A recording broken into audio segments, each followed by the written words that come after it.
దేవుడు నేను ఎంత నింపుతాడని దేని బట్టి ఆధారపడి ఉంటే నీకు ఎంత తృష్ణ ఉందో, ఎంత దప్పికుందో, ఆయన నీతి పట్ల, పరిశుద్ధాత్మ దేవుని చేత నింపబడే అనుభవం పట్ల నీ తృష్ణ ఎంత ఉంటే, the higher your thirst the greater is your overflow. దయచేసి ఒక మాట చెప్పి ముందుకెళ్ళి ఆశపడు. దయచేసి వినండి. మళ్ళీ చాలామందికి ప్రాబ్లం ఏంటంటే దేవుడు రక్షింపనేరకుండా దేవుని హస్తము కూర్చోగలదు. It is not the problem of his spirit, it is the problem with our thirst. మన ఆసక్తి ఏమైందండి? చల్లారిపోయింది. తెలుసా ఒక మాట, సాతాను మనల్ని చంపాలంటే ఫస్ట్ మనలో ఆసక్తిని ఏం చేస్తాడు? చంపేస్తాడు. ఒక చిన్న దుర్ఘటన జరిగింది అనుకో ఒక చిన్న మనస్పర్ధ జరిగింది అనుకో, అది చుట్టూ తిరిగి లాస్ట్కి నీకు మనస్పర్ధ ఎవరి మీకు వస్తుంది తెలుసా? కరెక్ట్ చెప్పారు. దేని మీదకి వస్తుందండి? దేవుని మీదకి వస్తుంది, మందిరం మీదకి వస్తుంది, సేవకుని మీదకి వస్తుంది. అరే సంబంధం ఉండదు, సంబంధం అస్సలు ఉండదు. కానీ లాస్ట్ కథ తిరిగి ఎవరి మీదకి వస్తుంది? దేవుని వాక్యం మీద, దేవుని మందిరం మీద, దేవుని సేవకుని మీద. మొన్న ఒక చిన్న పంచాయతీ జరిగింది. భార్య భర్తలు కొట్టుకున్నారు, తనుకున్నారు. సరే, తన్నుకోవడం గొప్పేం కాదులేండి, ప్రతి ఇంట్లో పంచాయతీ కదా అనుకుంటాం. వాళ్ళ అమ్మగారు వచ్చి ఏడుస్తూ, అయ్యా నా కూతురు మీ మీద చాలా ఆయాసం పెట్టుకుందని. దేని మీద అండి? ఏమైంది చెప్పండి సార్. నా మీద ఆయాసం ఎందుకు పెట్టుకుందన్న అంటే, చాలా కోపం ఉంది మీ మీద. నేనేం చేశాను? ఏమని చెప్పండి అంటే, భార్య భర్తలు కొట్టుకుంటే నా మీద ఎందుకు కోపం అండి? అదేదో అత్త మీద కోపం, ఇంకెవరి మీద చూపించిన నా మీద కోపం ఎందుకని అంటే, ఇంత కొట్టుకుంటే కనీసం బ్రదర్ వచ్చి ఓదార్చలేదనంట. కొట్టుకున్న వాళ్ళు మర్చిపోయినారు, తన్నుకున్న వాళ్ళు మర్చిపోయారు. లాస్ట్కి బాధ ఎవరి మీద వచ్చిందండి? మా పాస్టర్ గారు వచ్చి మమ్మల్ని ఏం చేయలే? ఓదార్చి. నాకు పనిపాట లేకుండా ఖాళీగా ఉన్నానమ్మ నేను, మీరు కొట్లాడుకుంటే రెడీగా వచ్చి ఓదారుస్తాను, ఓదార్పు యాత్రలు చేయడానికి సిద్ధంగా ఉన్నానన్నా. ఇప్పుడు లాస్ట్ తిరిగి ఎవరి మీద అండి బాధ?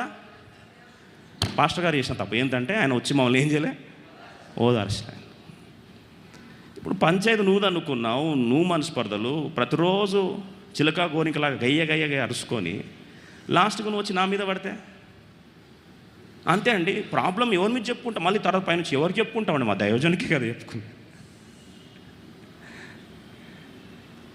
ఏదో సంఘటన జరిగింది, నీకు దేవుని మీద ఆసక్తి చచ్చిపోయా, వాక్యం మీద ఆసక్తి చనిపోతుంది, మందిరం మీద ఆసక్తి చనిపోతుంది, ఆరాధన పట్ల ఆసక్తి చనిపోతుంది. ఏ ప్రాబ్లం వచ్చి అలిగేది ఎవరి మీద అండి? దేవుని మీదే. దేవుని మీద అలుగుతాం మనం. మళ్ళీ ఏమంటే అలగొద్దా, నాకు హక్కు ఉంది దేవుని మీద. ఆ సాతాను చేసే దాడే దేని మీద అంటే, నీ ఆసక్తిని చంపుతాడు. తెలుసా, ఒక మనిషి సిక్కైనా చనిపోడు, అనారోగ్యం వచ్చింది చనిపోడు. అనారోగ్యం తర్వాత తినబుద్ధి కాదు. ఎవరైనా జ్వరం వచ్చింది అనుకోండి, పోయి మంచి బిర్యానీ తీసుకెళ్తే వామిటింగ్ వస్తుంది. దోపు పెడతా అంటే ఏమంటాడు? ఏంది నాలుకకి ఆశ, తినబుద్ధి కావట్లేదు. ఎందుకంటే నోరంతా ఎలా ఉంటుంది? చేదు ఉంటుంది. అదే మరి నువ్వు తినకుండా 2, 3, 4, 5 రోజులు అయిపోయింది, తర్వాత ఏమవుతుంది? సిక్ అవుతావు. ఇంకా అలాగే 1 మంత్ లాగు. పరదేశుల పరవాసిన జమున ప్రభు పాటలు పాడుకుంటే ఏం చేస్తాం? మన పూర్వం ఇది కాదని తీసుకెళ్తాం. ప్రాబ్లం అక్కడ అనారోగ్యం కాదు. అనారోగ్యం వచ్చిన తర్వాత తినబుద్ధి కాదు. అప్పుడు ఏం చేస్తారంటే పొడుస్తారు. ఏం పొడుస్తారు? సెలైన్ పొడుస్తారు. మనలో చాలామంది సెలైన్ క్రిస్టియానిటీలో ఉన్నాం, సెలైన్ ఫెయిత్. అప్పటికి ఏం చేయాలా? ఒక సెలైన్ వేసి కొడితే అప్పటికప్పటికి వచ్చి పారామీటర్స్, వైటల్స్ అన్నీ అప్పటికి లేదు, ఓకే బతుకుతుంది. అదే సర్వైవల్. అప్పటి వరకు సండే సెలైన్ ఎక్కించుకుంటాం, సండే సెలైన్ ఎక్కించుకుంటాం, మండే బాగుంటాం, ట్యూస్డే బాగుంటాం, థర్స్డే కల్లా చల్లబడుతుంది, వెనస్డే ఇంకా సాటర్డే కల్లా ఇంకా సత్వం అయిపోతాం. ఆదివారం వెళ్ళాలా వద్దా? వెళ్ళాలి, ఎందుకంటే సెలైన్ ఎక్కించుకొని రావాలి. డయాలసిస్, సెలైన్, ఇదే మన స్టోరీలన్నీ. విషాదం ఏంటంటే, ఆసక్తి చచ్చిపోయినప్పుడు పరిశుద్ధాత్మ దేవుని కార్యం నీ జీవితంలో జరిగే ప్రసక్తి లేదో. లవోదిక సంఘంలో జరిగిన విషాదం అదే. ఈ దినాల్లో, అంత్య దినాల్లో సాతానుడు మన ఆసక్తిని పాడు చేసి, స్పిరిచువల్ అపటైట్ని పాడు చేస్తే మనుషులు దేవుని కార్యాన్ని ఎప్పటికీ అనుభవించలేదు. ఎందుకంటే ఆసక్తి ఏమైందండి? చచ్చిపోయింది. ఈరోజు దేవుని మందిరం పట్ల ఆసక్తి లేదు, వాక్యం పట్ల ఆసక్తి లేదు, ప్రార్థన పట్ల ఆసక్తి లేదు, పరిశుద్ధాత్మ దేవుని చేత నింపబడే అనుభవంలో ఆసక్తి లేదు, ఒక మాటలో ఆరాధనలో ఆసక్తి లేదు. ఈరోజు విషాదం ఏంటంటే, anything that is spiritual we lose the thirst. ఆసక్తి చచ్చిపోయింది. కాబట్టి ఈరోజు దేవుడు కార్యం అందుకొరకు రక్షింపనేరకున్నాడు, ప్రభావస్తం కూర్చ కాలేదు. విషాదం ఏంటంటే ఆసక్తి గురించి ఆ థర్స్ట్ ఎంతగా పెంచబడతా ఉంటే, ఎంతగా ఆ కెపాసిటీ పెరుగుతూ ఉంటే అంతగా, అందుకొరకే దయచేసి గమనించండి, నీ ఆసక్తి విషయంలో నీకు ఎంతగా నువ్వు పెంచబడితే నువ్వు అంతగా విజయం పొందుతావు. ఒక మాట చెప్తా, నాకు ఇష్టమైన మాట, బహుశా కొందరు యాక్సెప్ట్ చేయకపోవచ్చు. దేవుడు నిన్ను గెలిపించడానికి ఒక్క ప్రాంతంలో తన ఓటమి యాక్సెప్ట్ చేస్తాడు. ఒక్క ప్రాంతంలో ఆయన కావాల్సుకొని ఓడిపోవడం, ఆయన చేతగా ఓడిపోవడం కాదు, కావాల్సుకొని ఓడిపోతాడు. ఇదేంటో తెలుసా? ఒకరోజు యాకోబు వచ్చాడు, ఇశ్రాయేల్గా మార్చబడ్డాడు. ప్రభువా, నువ్వు నన్ను ఆశీర్వదిస్తే తప్ప నేను నిన్ను విడిచిపెట్టనని. ఏముందండి ఆయన దగ్గర? ఏముందండి? ఆసక్తి. ఏమని? నువ్వు ఆశీర్వదిస్తే తప్ప నేను నిన్ను విడిచిపెట్టాను ప్రభు, I will not leave you. Bible సెలవిస్తుంది, యాకోబు, ఇశ్రాయేలు మగసిరి గలవాడై దేవునితో పోరాడి, ఇప్పుడు చెప్పాలి, దేవునితో పోరాడి గెలిచాడా ఓడిపోయాడా? ఇప్పుడు ఈయన గెలిచాడంటే అవతల వ్యక్తి రాకెట్ సైన్స్లా చూస్తారేంటండి. ఈయన గెలిచాడంటే దేవుడు ఏమయ్యాడు? చాతకాక కాదు, ఇష్టపూర్వకంగా ఓటం అంగీకరిస్తాడు. ఎప్పుడు తెలుసా? దేవుని వీక్నెస్ ఒకటే, దయచేసి వినండి, దేవుని వీక్నెస్ ఒకటే.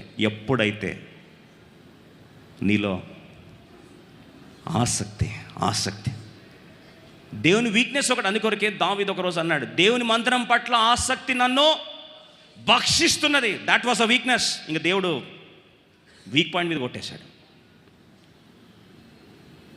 Wear ever you have the zeal for God, it becomes weakness for God. దేవునికి అది వీక్నెస్ అయిపోతుంది. కనాను స్త్రీ వచ్చి అనింది, అయ్యా నా బిడ్డను స్వస్థపరిచాయంటే, పోమా, గెట్ లాస్ట్. ఆడ శిష్యులు తృణీకరించారు, వాళ్ళు ప్రోటోకాల్ అందరు తృణీకరిస్తూ ఉంటే ఆ ప్రభు అన్నాడు, నేను బిడ్డలకు పెట్టే ఆహారం తీసుకెళ్ళి కుక్కలకు పెట్టినంటే అంటది, అయ్యా బలిపీఠం నుంచి రొట్టె ముక్కలు పడితే నా కుక్కలు కూడా ఏం చేస్తాయి? తింటాయి కదా ప్రభా. నన్ను కుక్క అనుకో, నో ప్రాబ్లం, కానీ నేను విడిచిపెట్టాను. నువ్వు ఏమని అనుకో, నిన్ను మాత్రం నేను విడిచిపెట్టే ప్రసక్తి లేదు. ప్రభు ఏమన్నాడు? షబాష్, ఇంత గొప్ప విశ్వాసం నేను ఎక్కడ చూడలే. That is God's weakness. ఈరోజు దేవుని వీక్నెస్ గెలుచుకోవడం కదా మనకు కావాల్సిన అద్భుతమైన సత్యాలు, ప్రత్యక్షత. See the weakness of God. తృష్ణ ఉంటే దేవుడు కాదని లేడండి. ఆశగల ప్రాణాన్ని ఏం చేస్తాడు? భలే చెప్తున్నారు ప్రామిస్లో. ఆశగల ప్రాణం తృప్తిపరుస్తాడు. తృష్ణ గల వారిని దప్పికొని వారులారా నా వద్దకు రండి, నేను వారిని ఏం చేస్తా? తృప్తిపరుస్తా, నింపుతా. వాడి కడుపులోంచి ఏమవుతాయి? జీవజల నదులు ప్రవహిస్తాయి. ఈ రాత్రి ముగిస్తూ అడుగుతున్నా, తృష్ణ ఏమైపోయింది? Where has your love gone? Where has your thirst gone? ఈరోజు ఆసక్తి చల్లారిపోయిందా? ఇంకా అయిపోయింది, నీ ఆత్మీయ జీవితం చచ్చుబడినట్లే. ఏదైనా కారణం బట్టి మందిరం పట్ల ఆసక్తి చనిపోయిందా? ఏదైనా కారణం బట్టి దేవుని పట్ల నీ ఆసక్తి చనిపోయిందా? ఏదైనా కారణం బట్టి పరిశుద్ధాత్మ దేవుని యొక్క కార్యాలను బట్టి నీకు ఆసక్తి చనిపోయిందా? వాక్యం పట్ల ఆసక్తి, ఆరాధన పట్ల ఆసక్తి, కొన్నిసార్లు ప్రభు యొక్క శరీరం పట్ల ఆసక్తి చల్లారిపోయిందా? ఒక ఇలాంటి పరిస్థితి ఉంటే నీ ఆది ప్రేమను ఒక్కసారి గుర్తు చేసుకో. పరిశుద్ధాత్మ దేవుడు రక్షింపనేరుకుని దేవుని హస్తం కూర్చోగాలేదు. ఈ రాత్రి దేవుని కార్యము నీ కొరకు ఎదురు చూస్తూ ఉంది.